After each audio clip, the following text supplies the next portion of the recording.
Oi gente, tudo bem? Eu sou a Camila e hoje a gente vai conversar sobre uma figura muito importante e polêmica da história do Brasil. Hoje a gente vai falar sobre a Domitila de Castro ou a Marquesa de Santos, talvez mais conhecida como a preferida do imperador. Mas antes de começar, eu já te convido a se inscrever no meu canal se você ainda não for inscrito. Deixa seu like para ajudar na divulgação do vídeo, comenta aqui embaixo que eu adoro ler o comentário de vocês. Ativa o sininho para receber todas as notificações sempre que tiver vídeo novo e compartilhe esse vídeo com seus amigos, que assim você me ajuda muito a fazer o canal crescer. No finalzinho de abril eu fiz uma viagem para Curitiba e aí eu passei num sebo ali na cidade e eu encontrei este livrinho aqui, A Marquesa de Santos, do Paulo Setúbal. Eu fiquei com muita vontade de ler o livro e comprei.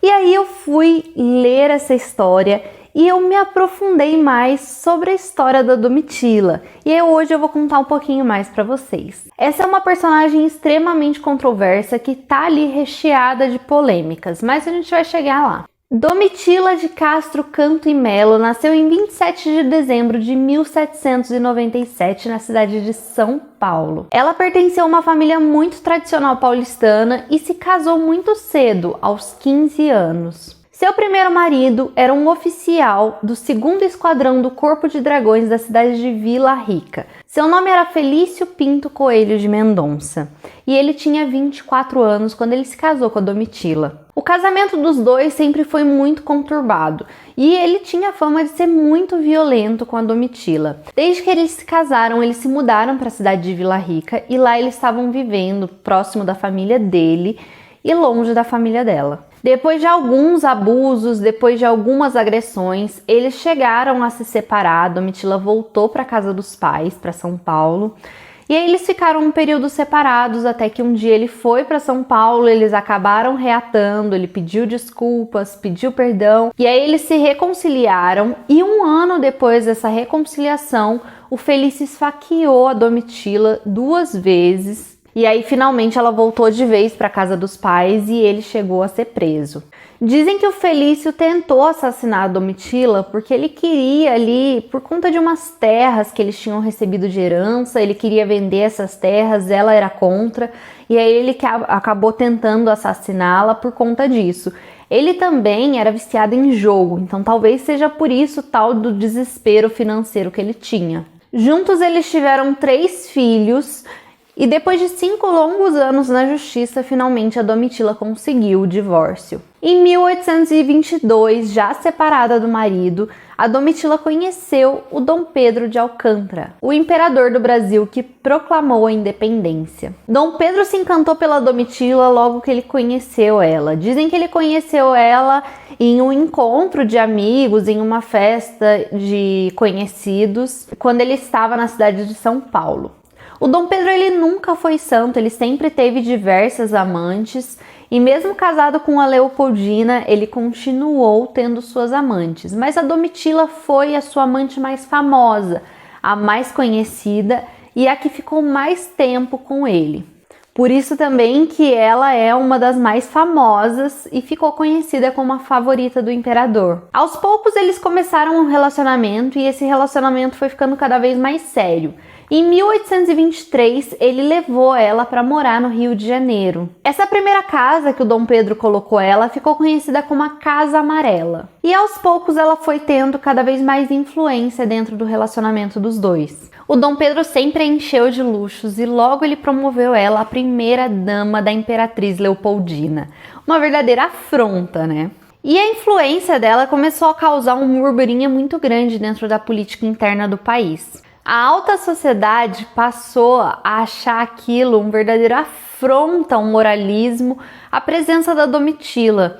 E eles passaram a virar ali inimigos de Dom Pedro. A Domitila ganhou o título de Viscondessa de Santos e depois ela veio a ser a Marquesa de Santos. A família da Domitila também acabou lucrando muito com esse relacionamento. Seus pais viraram viscondesses, seu irmão virou ajudante próximo do Dom Pedro, sua irmã virou baronesa e inclusive Essa baronesa, essa irmã da Domitila, também teve um caso com o imperador e acabou tendo um filho dele. Bom, como eu disse, o Dom Pedro sempre teve seus casos extraconjugais, mas a Domitila, ou a Titília, como ele chamava ela, sempre foi a sua favorita. O caso dos dois durou mais ou menos 7 anos e eles tiveram uma filha. Na verdade, eles tiveram vários filhos, mas eles tiveram uma filha que foi batizada como Duquesa de Goiás. E o título de Duquesa, ele já era por si só um título que só se dava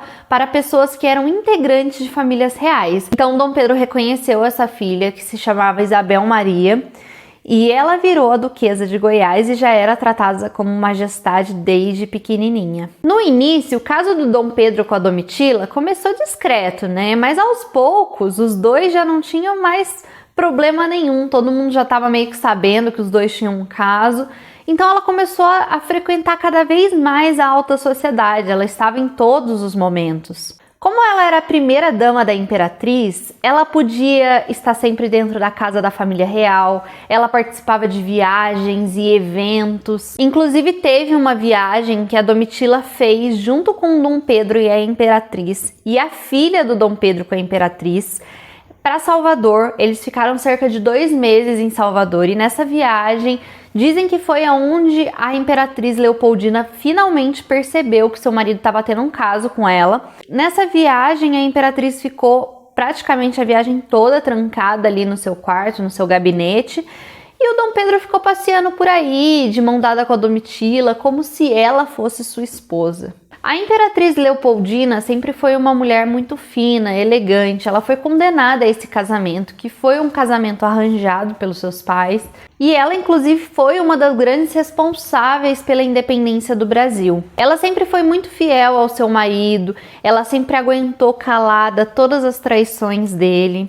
E ela era muito popular entre o povo brasileiro, as pessoas amavam ela, era a queridinha do Brasil. Mesmo suportando calada todas essas traições, teve uma situação em que o pai da Domitila morreu e o Dom Pedro acabou ficando na casa da amante durante cerca de uns 2 dias por conta desse caso. Foi nesse momento que a imperatriz não aguentou e resolveu botar um fim em tudo isso. Ela brigou com o marido, disse que ia embora, disse que ia voltar para a Áustria, para a casa dos pais, e falou pro Dom Pedro: ó, já que você não sai da casa da sua amante, então vai para lá. Dizem que ele chorou, pediu desculpas, implorou por perdão, e um pouco depois disso, ele pegou suas trouxas e foi pro sul do Brasil, porque estava tendo a guerra, e aí ele foi para lá para poder dar uma espairecida e também para poder ajudar ali nos quesitos da guerra. Muita coisa nessa época pode ser chamada de lenda, não tem como provar, são especulações, então a gente nunca vai saber o que realmente aconteceu entre os dois. A questão é que ele realmente pegou suas coisas, foi para a Guerra da Cisplatina, no sul do Brasil, e essa foi a última vez que o Dom Pedro viu a Leopoldina viva, porque alguns dias depois ela estava grávida, ela sofreu um aborto e ela acabou falecendo. Depois da morte da imperatriz, o Dom Pedro voltou para o Rio de Janeiro e a relação dele com a Domitila acabou esfriando um pouco. Por ser uma mulher divorciada e não fazer parte ali da família real, era basicamente impossível que a marquesa se casasse com o imperador. E quando a imperatriz morreu, a primeira coisa que o rei começou era procurar uma nova esposa na Europa. Outra coisa que acabou esfriando a relação dos dois também é que, como eu disse, a imperatriz era extremamente amada pelo Brasil e quando ela faleceu, as pessoas começaram a acusar a Domitila de ser a responsável por essa morte. Então elas diziam que a Domitila tinha envenenado a esposa. Também correram boatos de que Dom Pedro espancou a esposa e por conta disso ela perdeu o bebê e acabou vindo a falecer. Claro que tudo isso são especulações. Acho que no ano de 2012, se eu não me engano, foi feita uma exumação do corpo da imperatriz e aí foi constatado que realmente ela não teve nenhum tipo de ferida assim mais grave que poderia ser decorrente de um espancamento. Também aconteceu de eles verificarem que não tinha uma substância que poderia ser causa de envenenamento. Acabou que por conta desses boatos que estavam rolando na época, o Dom Pedro achou melhor restringir seu contato com a Domitila para evitar demais burburinhos. Nessa mesma época, aquela baronesa, que é a irmã da Marquesa de Santos, a irmã da Domitila, que tinha tido um filho com o Dom Pedro, essa baronesa acabou sofrendo uma tentativa de assassinato. E aí, quem que eles acharam que poderia ter sido a mandante? A Domitila. Também não existem provas de que foi ela a mandante ou que não foi, mas existem indícios de que as duas não tinham contato uma com a outra e que elas não eram irmãs próximas. E aí, quando ela sofreu essa tentativa de assassinato, o Dom Pedro chegou a acreditar que a Marquesa era responsável. E aí ele meio que cortou e terminou ali o relacionamento. Depois de um tempo, eles acabaram reatando novamente, mas a relação ficou bem abalada. Além disso, todos esses boatos estavam chegando na Europa e o imperador começou a ter diversas recusas de casamento. Ninguém queria se casar com ele. E aí ele foi ficando preocupado e os conselheiros reais falaram para ele: olha, é melhor você se afastar da Domitila. E aí ele pegou e mandou ela embora do Rio. Ele falou para ela ir para São Paulo, sumir da vida dele, porque ela estava atrapalhando ali os planos dele conseguir uma noiva. No começo, ele queria que ela fosse embora do Brasil, mas aí ele não conseguiu, ela se recusou a sair do Brasil e aí ele falou: então vai para São Paulo. Só que ele ficou com a filha deles. Ele falou que ia ficar com a filha porque ele pretendia mandar ela para a Europa para ela poder estudar, a filha duquesa de Goiás. O tempo passou e ele acabou tendo mais recusas de casamento e aí, com saudades da Domitila, ele acabou mandando ela voltar para o Rio. Ela foi correndo, voltou para o Rio, voltou a ficar na casa dele. Só que em 1829, o Dom Pedro se casou por procuração com a Amélia de Luxemburgo. Então conseguiram uma esposa para ele, né? E como tinham a procuração, já fizeram um casamento e a esposa já veio para o Brasil. Quando ela estava vindo para o Brasil, aí o Dom Pedro pôs um fim no relacionamento dele com a Domitila de vez e mandou ela embora para São Paulo. Ele, inclusive, obrigou ela a vender todas as propriedades que ela tinha no Rio de Janeiro para que ela nunca mais voltasse para o Rio. E aí ela foi embora para São Paulo grávida do último filho que ela teve com o Dom Pedro. Quando a Domitila voltou para São Paulo, ela já era uma mulher muito rica e muito conhecida. Ela tinha muitas propriedades e uma bela mesada que ela ganhava do imperador. A cidade tinha ali as suas divisões, né? Tinham pessoas que eram marquesistas e os antes-marquesistas, que eram as pessoas assim, a favores da Marquesa e contra a Marquesa de Santos. Uma das pessoas que a desprezava era o Rafael Tobias Aguiar. Ele era um anti-marquesista. Era conhecido como o reizinho de São Paulo, porque ele era muito rico. E não se sabe exatamente como eles se conheceram, mas a questão é que eles se conheceram e começaram um relacionamento. O Rafael, ele não se importava muito com a fama da Domitila no início do relacionamento deles, e eles eram assim, como os dois eram muito ricos, ela já era divorciada, enfim, ele era também bem independente.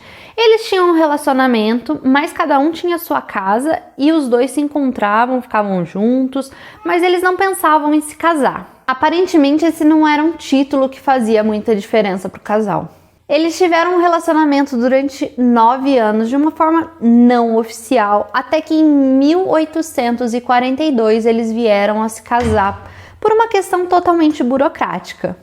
Depois que o seu marido morreu, a Domitila ainda viveu até 1867, quando ela faleceu de salmonela aos 69 anos. Nos seus anos em São Paulo, a Marquesa viveu no Solar de Santos, um palácio gigantesco que ficava ali perto da Praça da Sé e hoje é um museu. Com seu segundo marido, a Domitila passou a ser muito presente na política e ela começou a se tornar partidária do liberalismo. Durante muitos anos ela praticou diversas obras de caridade e ela foi muito presente ali na faculdade do Largo São Francisco de Direito, que tinha acabado de ser inaugurada e era a primeira faculdade do Brasil. Ela auxiliava muito estudantes que vinham de outras cidades para estudar na faculdade e que precisavam de casa, comida, qualquer tipo de acolhimento, né? A figura da Marquesa de Santos ficou totalmente caricata como amante do imperador. Mas a Marquesa foi muito mais que isso. Talvez por ter sido uma mulher que viveu fora dos padrões da época, ela tenha sido tão mal vista. Afinal, era uma mulher que teve um relacionamento extraconjugal com um homem casado, ela foi divorciada, se livrou de um casamento, que ela era agredida, então era muito incomum para a época. Como eu disse, eu li o livro do Paulo Setúbal, A Marquesa de Santos. Esse aqui é um romance baseado na vida da Marquesa, mais especificamente no período do relacionamento dela com o imperador. Então o livro começa assim que ela é esfaqueada pelo marido, né? Tem ali um breve relato do casamento deles, mas o total do livro mesmo é o relacionamento dela com o imperador, e o livro se encerra quando ela vai embora do Rio pela última vez. Depois disso, eu li 2 livros do historiador Paulo Resutti. Eu li o Titile de Monão. Esse é um livro de cartas, onde a gente tem 96 cartas do imperador para Domitila. E tem ali um contexto histórico bem bacana para a gente conseguir entender tudo o que estava acontecendo, mas você lendo as cartas, você também consegue ver como era o relacionamento dos dois. E depois eu li o outro livro do Paulo Resutti, que é Domitila. Esse é realmente uma biografia da Marquesa de Santos, onde a gente vai conhecer a vida dela como um todo, desde o momento que ela nasceu até o momento em que ela faleceu. Os 2 autores me fizeram ter uma visão bem diferente da Domitila. O livro do Paulo Setúbal, ele transforma a Domitila numa figura influenciadora, como se fosse uma pessoa interesseira, extremamente arrogante. Eu fiquei com muita raiva de todos os personagens aqui nesse livro. Todos eram extremamente babacas. Aqui ela é retratada como uma figura que tem ali total responsabilidade pelas atitudes do imperador, como se ela tivesse total influência no que ele fazia ou deixava de fazer. O Dom Pedro é retratado como um homem totalmente medíocre, que faz tudo que a amante quer, mas na hora que ela não serve mais, ele simplesmente cansa dela, manda ela embora, se livra dela. E basicamente, né, é o que ele fez mesmo. Mas a questão é que quando você lê o livro do Paulo Resutti, que você vai ter a biografia da Domitila, você vê por um lado diferente. Ali você vê uma mulher que é muito à frente do seu tempo. Uma mulher muito independente, muito fora dos padrões da época, uma mulher que assustava. Mas ao mesmo tempo também era uma mulher muito apaixonada, porque ela não tinha tanta influência assim com o imperador não, e isso a gente percebe pelas cartas que o imperador escreveu para ela. A gente não tem as cartas que ela escreve para o imperador, mas pelas cartas dele a gente consegue entender que ela não tem total responsabilidade pelas atitudes dele, não. Pelo que a gente percebe é que ela é realmente uma mulher apaixonada e que tá se vivendo ali naquele amor e tá se jogando naquele relacionamento. E, enfim, é uma mulher que suportou críticas, boatos de todos os tipos, foi chamada de assassina, de interesseira, de tudo quanto é nome. E até hoje, né, tem gente que diz que a Marquesa era uma bela de uma interesseira, e tem pessoas que aí já veem dessa outra forma, que era uma mulher à frente do seu tempo. Ela foi uma mulher extremamente importante para a cidade de São Paulo, ela ajudou muito e foi muito presente no crescimento da cidade de São Paulo, que na época não era nada mais do que uma cidade bem rural. Uma mulher que engravidou 14 vezes, teve 3 filhos do primeiro marido, 5 filhos do imperador e 6 filhos com seu último marido, né, o Tobias. E apenas 8 desses filhos chegaram à idade adulta. Uma dessas filhas, a Duquesa de Goiás, ela nunca mais viu, porque depois que ela foi embora do Rio, o Dom Pedro mandou a Duquesa de Goiás para a Europa para ela estudar lá. E quem criou ela mesmo foi a Amélia de Luxemburgo e a mãe da Amélia. Então a duquesa praticamente nunca teve contato com a mãe. E como eu disse, é uma mulher que recebe muitas críticas, né? Mas é uma mulher extremamente polêmica. Tem pessoas que a taxam como prostituta, interesseira, e tem pessoas que já são muito a favor e acreditam na diferença que ela fez ali no progresso do Brasil. A Marquesa de Santos é uma personagem que inspirou peças de teatro, novelas, filmes, diversas adaptações, até diversos sambas enredos foram baseados nela. E tantas histórias, né, que se confundem, porque as lendas se confundem com a realidade. A gente nunca vai saber se alguns boatos são reais ou não. Muita coisa foi comentada e não se tem como provar. Recomendo demais o livro do Paulo Resutti, que para mim é super completinho, que conta toda a história da Domitila. Se vocês quiserem conhecer o livro do Paulo Setúbal, é interessante, mas como eu disse, ele é uma ficção baseado na vida da Domitila. Ele é extremamente assim, ele faz uma caricatura dela que eu não gostei, eu fiquei com muita raiva de todos os personagens. Então não foi um livro que me agradou tanto. Eu acho que se você quer conhecer realmente a vida da Marquesa, recomendo demais que vocês leiam um livro do Paulo Resutti. Inclusive ele tem também um canal aqui no YouTube que ele conta algumas coisas. Vou deixar os links aqui na descrição. Bom, gente, espero demais que vocês tenham gostado do vídeo. Eu fiquei muito interessada em ler mais sobre a história do Brasil. Inclusive eu tenho aqui em casa a biografia da Imperatriz Leopoldina, que eu espero que seja a próxima história que eu vou me aprofundar aí. E mais pra frente eu trago o vídeo pra vocês. Espero muito que tenham gostado. Não esquece de deixar o seu like e o seu comentário. Um beijo e até o próximo vídeo.